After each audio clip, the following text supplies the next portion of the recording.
오늘도 묵상을 통해서 하나님께서 주시는 행복의 소리를 들을 수 있기를 원합니다. 하나님의 행복의 소리 라운큐티 역대하 25장 14절에서 28절의 말씀을 가지고 이 시간 함께 하겠습니다. 아마샤는 에돔 자손의 신을 가져와 섬기고 경고하는 선자를 내쫓습니다. 그는 비참한 최후를 맞이합니다.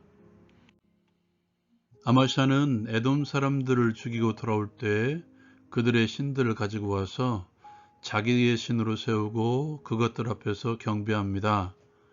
하나님께서는 진노하심으로 한 선지자를 보내십니다. 그는 이렇게 말하죠. 저들의 신들이 그들의 백성을 왕의 손에서 구원하지 못하였거늘 왕은 어찌하여 그들의 신들에게 구하나이까. 말이 끝나기도 전에 왕이 그에게 말합니다. 우리가 너를 왕의 모사로 삼았느냐? 그치라 어찌하여 맞으려 하느냐? 선지자가 그치며 말하죠. 왕이 이 일을 행하고 나의 경고를 듣지 아니하니 하나님이 왕을 멸하시기로 작정하신 줄 아노라. 이후 아마샤는 상의하여 이스라엘 왕 요아스에게 사신을 보내어 대면하자고 합니다. 전쟁하자는 선전포고죠. 요아스 또한 사람을 보내어 아마샤에게 비유로 먼저 말합니다. 레바논 가시나무가 레바논 백향목에게 전가를 보내어 이르기를 내 딸을 내 아들에게 주어 아내로 삼게 하라 하였더니 레바논 들짐승이 지나가다가 그 가시나무를 밟았느니라. 내가 에돔 사람을 쳤다고 내 마음이 교만하여 자긍하는도다. 내 궁예나이스라 어찌하여 화를 자초하여 너와 유다가 함께 망하고자 하느냐. 그러나 아마샤는 이 말을 듣지 않습니다. 성경은 이것이 하나님께로 말미암은 것이라고 말씀하고 있죠. 그들이 에돔 신들에게 구함으로 인해서 그 대적의 손에 넘기려 하셨기 때문이라고 말씀하고 있습니다. 이스라엘 왕 요아스가 올라와서 벳세메스에서 대면함으로 유다가 패합니다. 거기에서 아마샤는 사로잡히고 예루살렘에까지 끌려오죠. 요아스는 성의 일부를 허물어버리고 하나님의 전과 왕궁의 모든 재물들을 빼앗아 가지고 가고 사람들을 볼모로 잡아 사마리아로 돌아갑니다. 아마샤는 이스라엘 왕 요아스가 죽은 후에도 15년 동안 생존합니다. 아마샤는 하나님을 버린 후부터 무리들로부터 반역을 당하죠. 그는 라기스로 도망하였고 무리들은 그곳까지 쫓아와 아마샤를 죽입니다. 무리들은 그의 시체를 유다 성읍에 장사합니다. 적용을 위한 나눔의 시간. 여러분은 어떤 하나님을 선택하고 계십니까? 에돔과의 전쟁 전에 하나님의 사람이 나타나서 아마샤에게 이렇게 전하죠. 하나님은 능히 도우시기도 하시고 패하기도 하시는 하나님. 그는 이미 도우시는 하나님을 경험했죠. 에돔과의 전쟁에서 그는 하나님의 도우심으로 승리합니다. 그런데 오늘 말씀에서는 패하게 하시는 하나님을 경험합니다. 패배의 원인에 대해서는 명확하게 드러나 있죠.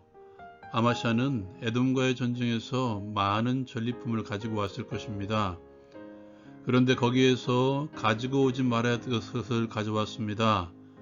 그들이 섬기던 신을 가져온 것입니다. 지금의 사고방식으로도 이해할 수 없는 일이지만 그 당시의 사고방식으로는 더욱 이해할 수 없는 일이었죠. 그 당시의 전쟁에는 자신들이 섬기는 신을 전장에 들고 오기도 합니다. 그 예로 엘리의 두 아들이 전쟁 중에 법궤를 모시고 왔던 경우가 있었죠. 그렇게 전쟁에서 패하게 되면 패한 신의 형상을 가지고 와서 자기들의 신전에 신상의 발 아래 두는 예가 있었죠. 그런데 에돔과의 전쟁에서 유다가 승리했습니다. 당연히 하나님을 높여야 되는 상황에서 오히려 아마샤는 그들의 신을 가져온 것이죠. 그것도 모자라 자기의 신으로 세우고 그것들 앞에 경배하며 분향한 것입니다. 왜 굳이 가져왔을까? 오늘 말씀에 또 하나의 사건이 있죠. 아마샤가 이스라엘에게 전쟁을 선포한 것입니다. 이스라엘 왕 요아스의 비유를 통해 볼 때 전력으로는 이스라엘이 앞선 것으로 보입니다. 그럼에도 불구하고 그는 당당히 전쟁에 임하려고 합니다. 거기에 대한 성경의 메시지는 분명하죠. 아마샤가 에돔 신들에게 구하였으므로. 정리하자면 에돔과의 전쟁으로 인한 교만, 또한 에돔 신을 의지함으로 아마샤는 패하고 비참한 최후를 맞이한 것입니다. 어쩌면 이 두 가지는 서로 연결이 되어 있는 것 같습니다. 여러분은 왜 아마샤가 에돔의 신을 가져왔다고 생각하십니까?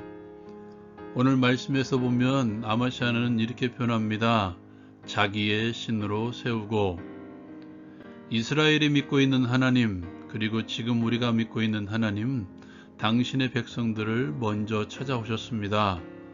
이스라엘이 그리고 우리가 하나님을 선택한 것이 아니라 하나님께서 우리를 선택하셔서 당신의 백성으로 세우신 것이죠. 그리고 성경을 통해서 하나님은 분명히 말씀하시는 분이시며 그의 백성들은 그의 음성을 듣는 자들입니다. 이방신은 어떻습니까? 말하고 싶을 때 찾아가죠. 그리고 자기가 그 신을 선택합니다. 이것은 곧 교만이 낳은 결과였습니다. 또한 이것이 곧 교만이죠. 전쟁에서 승리할 수 있도록 도우신 하나님을 오히려 찬양해야 됨에도 불구하고 아마샤는 교만하여져서 자기의 신을 세운 것입니다. 그 증거 중에 하나가 바로 하나님의 말씀을 듣지 않은 것이었죠. 말씀하시고 듣고 순종하는 관계가 창조주 하나님과 우리와의 관계임에도 불구하고 그는 듣지 않았습니다. 또한 듣기를 거부합니다. 왜냐하면 이미 신을 조종하는 또 다른 신의 자리에 스스로가 앉은 것이죠. 하나님과 우리와의 관계를 분명히 하십시오. 아마샤는 이것을 거꾸로 한 것입니다. 자기가 오히려 신의 자리에 앉고 필요할 때마다 신을 찾는 자리. 그러나 하나님과 우리와의 관계는 말씀하시고 듣는 관계입니다. 내가 말하고 하나님께서 듣기 이전에 먼저 하나님께서 말씀하시고 나는 듣는 관계. 이것부터 이루어져야 됩니다. 이것이 하나님의 하나님 되심을 인정하며 선포하는 삶이시죠. 들으십시오. 들으려고 하십시오. 간구하기 전에 들으려고 힘을 다하십시오.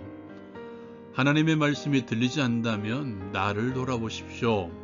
내가 하나님 앞에서 교만하지 않았는가? 기억하십시오. 오직 하나님만이 도우시기도 하시며 패하기도 하시는 창조자이시며 통치자 하나님이십니다. 도우시기도 하시고 패하기도 하시는 하나님 앞에서 겸손하게 나아가게 하시고 말씀하시는 하나님의 음성을 먼저 듣고 그 음성대로 순종하게 하옵소서. 예수님의 이름으로 기도합니다. 아멘. 먼저 찾아오셨습니다. 이것을 잊지 마십시오. 그리고 감사함으로 듣기를 요청하십시오. 라운큐티 마칩니다.